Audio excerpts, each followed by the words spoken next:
Welcome to SVG TV News for Wednesday, October 19th, 2022. I am Rochelle Batiste with the details. St. Vincent and the Grenadines has recorded a merchandise trade deficit over the period 2017 to 2021. This is according to Minister of Foreign Trade Kiesel Peters, who, while responding to a question in Parliament on Monday on the country's balance of trade and what factors have contributed to its position, Peters told Parliament that preliminary results showed that for 2021, a merchandise trade deficit in the amount of 912 million EC dollars. She says over the past 5 years, the highest trade deficit was recorded in 2021, and this is likely attributed to the government's procurement of COVID-19 related supplies and equipment, along with the imports of humanitarian goods and supplies following the eruption of La Soufrière volcano. According to Peters, SVG's best trade performance is typically from the services sector, which presently accounts for the most employment opportunities in the country, as shown in the labor demand and labor force surveys of 2019 and 2022. SVG has generally enjoyed positive trade balances from its trade and services over the period 2017 to 2021. In 2019, the export for trade and services was 763.9 million EC dollars, while export for trade and services in 2020 fell to 352.7 million. These significant decreases are clearly seen when we compare 2019 to 2020 and even in 2021 due to the pandemic and the volcanic eruptions. As the world economy returns to normalcy, it is expected that the services sector will regain its usual buoyancy. In relation to what has been done and will be done to improve balance of trade, the Foreign Trade Minister says significant efforts are being made, including adopting measures aimed at increasing production of goods and services and to improve the trading environment. In the area of goods, agriculture and food production, we note that there has been a steady increase of export of some agricultural products, including dasheen, yam and cocoa beans. In fact, dasheen had an increase of about 16.4% in 2021. Now, in relation to food production, I am advised by the Minister of Agriculture that we are in very early talks in exploring a Windward Island marketing corp in an effort to increase our exports of our produce. As it relates to agriculture and food production, earlier this year, heads of government of CARICOM committed to reducing the region's large food import bill by 25% by the year 2025. This initiative is referred to as 25 by 25. The implementation of the CARICOM agri-food system strategy is in the member states. It is expected to help achieve this target by giving special attention to priority crops and products such as poultry, corn, soya, meat, which would be goat, sheep, beef, rice, and niche vegetables, which are highly imported products in the region. In keeping with the CARICOM mandate, the Ministry of Agriculture has developed its own 25 by 25 strategy, which outlines the country's targets to reduce the food import bill. Peters says the Ministry of Agriculture will also receive $10 million from the World Bank to address areas such as agriculture, mechanization, livestock production, crop production, fisheries and certification to support food production, which will help to reduce the country's food import bill, enhance food security and export capacity. As it relates to measures being taken to enhance the trading environment and trade facilitation, Peters says SVG has already implemented approximately 67% of its obligations under the World Trade Organization Trade Facilitation Agreement, which came into effect in 2017. As for the implementation of the National Export Strategy and when it will be completed and published, Peters said it is expected that by the end of the first quarter of 2023, it will be finalized and published. St. Vincent and the Grenadines has seen a significant transformation in its health sector and healthcare services and is experiencing what can be described as a health revolution. This from Permanent Secretary in the Ministry of Health, Cuthbert Knights, who was speaking on NBC Radio Views and Issues program on the topic healthcare sector and service in St. Vincent and the Grenadines. Knights says that the country is now seeing an advancement in the healthcare sector, healthcare facilities, and the provision of health services as never seen before in its history. We have seen a tremendous increase in our stock of healthcare facilities, and these are facilities of the highest standard, and we can think of the more recent modern medical diagnostic center, and now we are venturing into an acute referral hospital. So when we look at the health sector, we would see that we are well endowed with a variety of health facilities, both at the primary and the secondary level. As was mentioned previously, one is no more than 20 minutes, half an hour away from access to healthcare services, and this meets the World Health Organization standards. Knight says not only is healthcare accessible for all in St. Vincent and the Grenadines, but it is also affordable. Very inexpensive, to the point of being free, basically. No one is without access to healthcare. No one is without access to healthcare because it is not affordable. No one is without access to healthcare because it is not available and not accessible. That's not the case. When we look at the status of our healthcare sector, also what we would see is that we have prepared ourselves very well in terms of the range of services which we are offering. We have significantly enhanced and improved that. As the CMO touched on the types of services.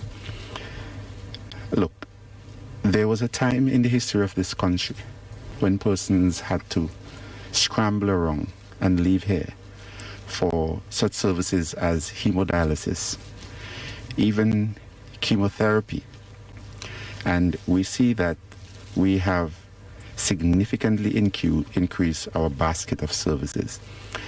The Ministry of Health PS says they have been working hard to strengthen the healthcare sector and services in the country, adding that the new hospital to be built in Annisville will significantly transform and continue the modernization of SVG's health sector.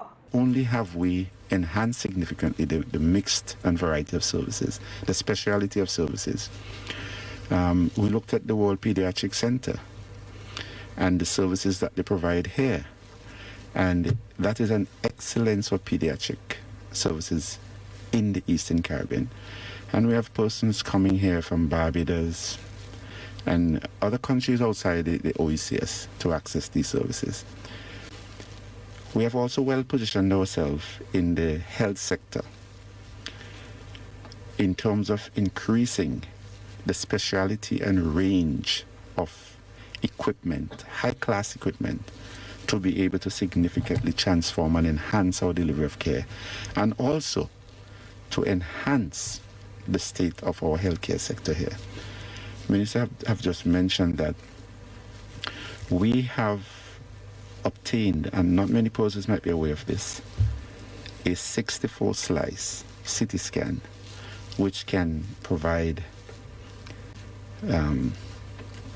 types of interventions which can significantly help in identifying and enhancing treatment that can provide to persons who are sick.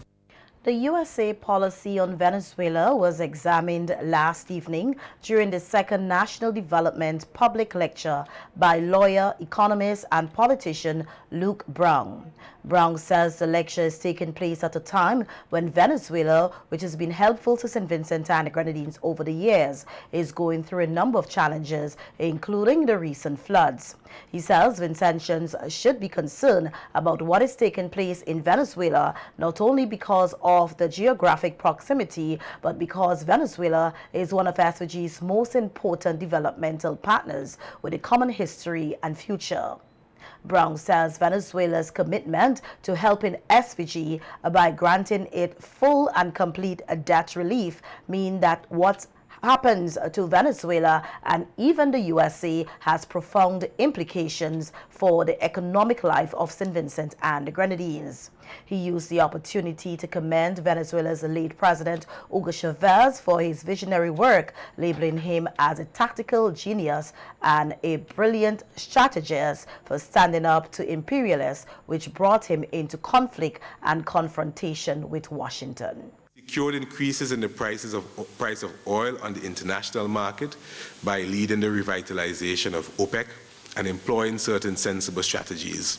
This was beneficial for his country and produced petroleum revenues that were deployed to the cause of economic development and addressing the problems of his country.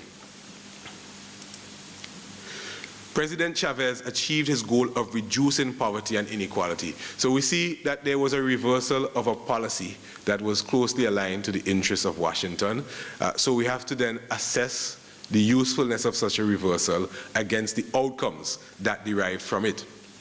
And these are some of the outcomes. President Chavez achieved his goal of reducing poverty and inequality.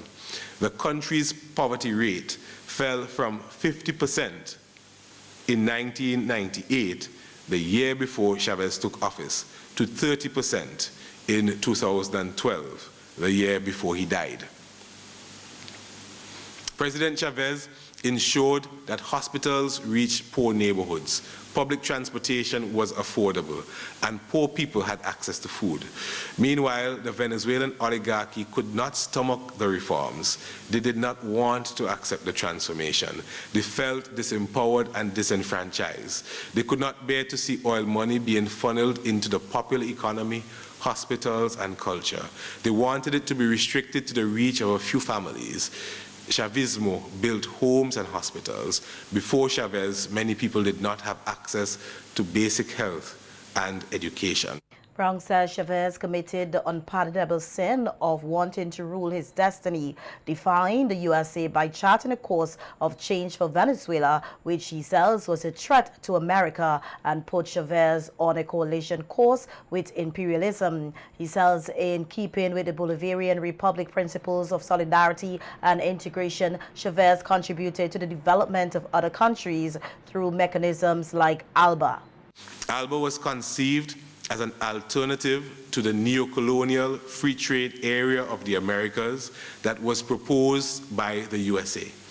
President Evo Morales of Bolivia believed that the free trade area of the Americas is an agreement to legalize the colonization of the Americas, which would undermine sovereignty and democracy by bolstering the power of heartless corporations. The free trade area of the Americas would have aggravated disparities. It did not attend to social problems, education, housing, health, the retired, or children facing hunger. ALBA was different.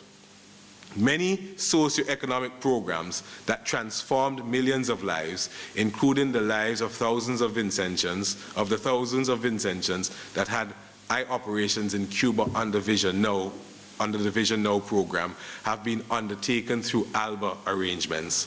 The ALBA agreement made provisions for a compensatory fund for structural convergence to supervise and distribute financial assistance to economically vulnerable countries. I assert that there was effectively a Washington consensus on the one hand and a Caracas consensus on the other hand. According to Brown, Chavez pursued an independent oil policy, which is what angered Washington, which has tried desperately hard to topple the Bolivarian revolution headed by Chavez and his successor, Maduro. This is why the USA has been waging its economic and political war against Venezuela, because of the fact that it stood up as a bulwark against neocolonialism. Apparently, Chavez's compassion was a crime. The attempts to overthrow the government were set in motion almost from the very moment Chavez was elected and maintained throughout his and they were maintained throughout his period of office up to his death, and then they were intensified when Nicolas Maduro took up the mantle of leadership. However, it is interesting to note that the goal of regime change was not accomplished despite the best efforts of the US government. So we see Chavez, who we have noted was so effective in reducing poverty in his country. We see that he was also able to survive and withstand very serious attacks against his government. Speaking on what he terms as U.S. propaganda warfare against Venezuela, Brung admits that he himself almost gets caught up in it, even as he considers himself as a somewhat enlightened person. I was in Barbados in early 2019, looking at Caribbean News Now on television, when I saw the following headline flash across the screen: "Opposition takes power in Venezuela." Needless to say, I was shell-shocked. I had been in Venezuela just a week earlier for Nicolas Maduro's second inauguration, at which point in time everything seemed perfectly normal to me. However, such a bold headline made me think that there must have been new and unexpected developments. I was second-guessing myself. Apparently, the media was involved in an attempt to weaken the Maduro leadership by sowing doubt and legitimizing the idea of a replacement president.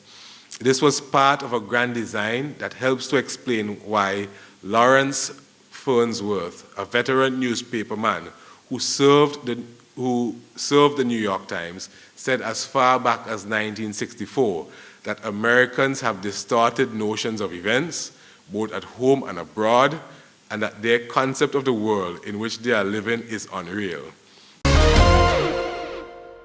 10 secondary schools in St. Vincent and the Grenadines recorded an average pass rate below 50% in the 2022 May-June CSEC examination. This is according to Minister of Education Curtis King in response to a question in Parliament on Monday by opposition MP Terence Oliver in relation to the percentage pass rate provided by the Ministry of Education of the preliminary results of the May-June CSEC examination, which showed that 10 of the 26 secondary schools received a pass percentage ranging from 60.91% to 96%, noting that while the data did not represent the pass percentage of all 26 secondary schools, the release commented on a slight improvement by some schools. The opposition MP also asked the Education Minister to state how many of the schools which recorded passes below 50% did so over the last 5 years.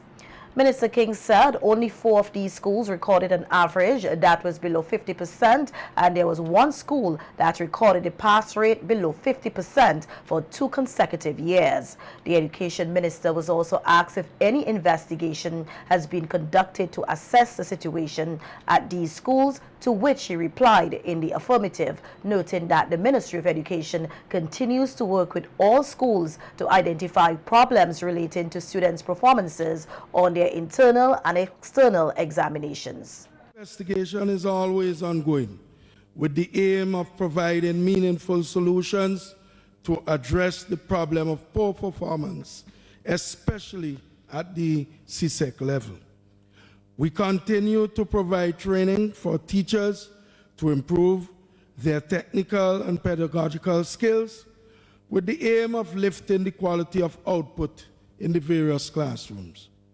We will continue to work with the schools that are underperforming and provide them with additional resources to help them improve their performance. Minister King says the Ministry of Education, through the Education Advisory Board and the local CXC National Council, have already met to discuss the results of the 2022 Cape CSEC examinations, and that he is certain the parties involved in the discussions will present reasonable explanations as to why the results were what they were.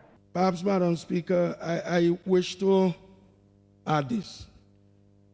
I want to remind members of this Honorable House, it is not a requirement that I do so, that the students of St. Vincent and the Grenadines experience great hardships from COVID-19 pandemic, and because others did experience similar challenges.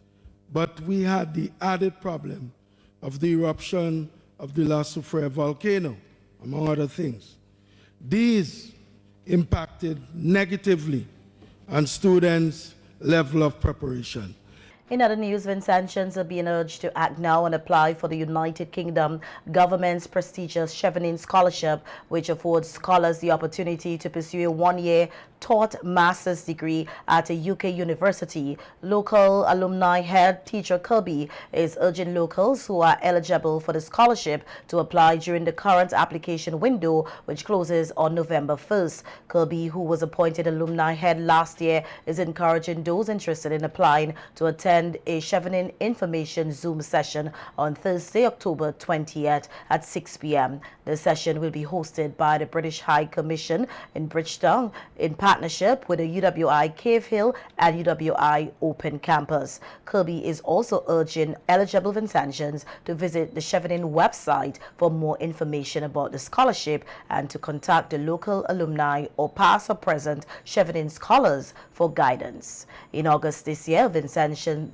Nafisha Richardson, Shafika Sam, Maxron Holder, and Shernil Hadaway were awarded Chevening scholarships and are currently pursuing their masters in the United Kingdom. Recently, the alumni Welcome Home 2021 scholars L'Oreal Robertson and Jolona Peterson. Chevening is the UK's government's international scholarships and fellowships program funded by the Foreign Commonwealth and Development Office and partner organizations. It offers individuals who show potential to inspire, inform, and influence positive change the opportunity to study at a UK university to gain a UK educational qualification.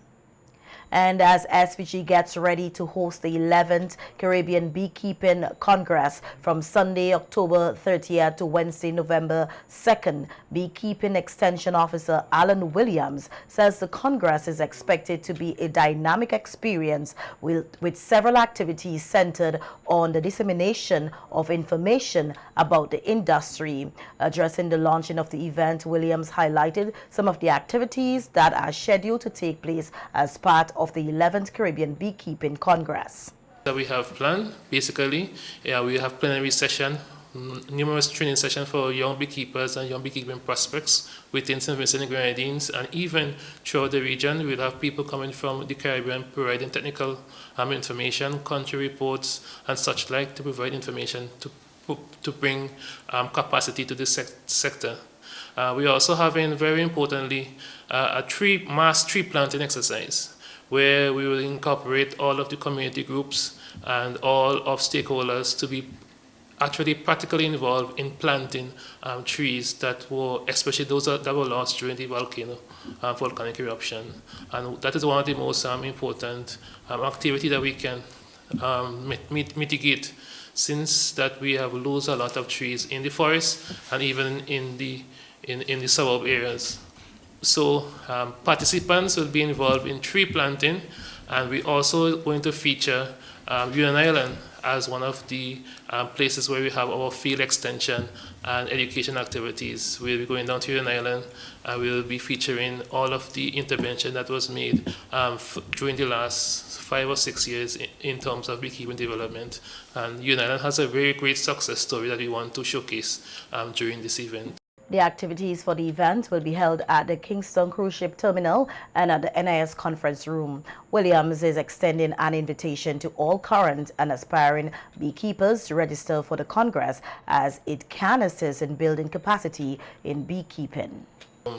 And we want to extend a grand invitation to all our beekeepers, particularly, but it's open to all persons who have general interest in beekeeping and other beekeeping prospects.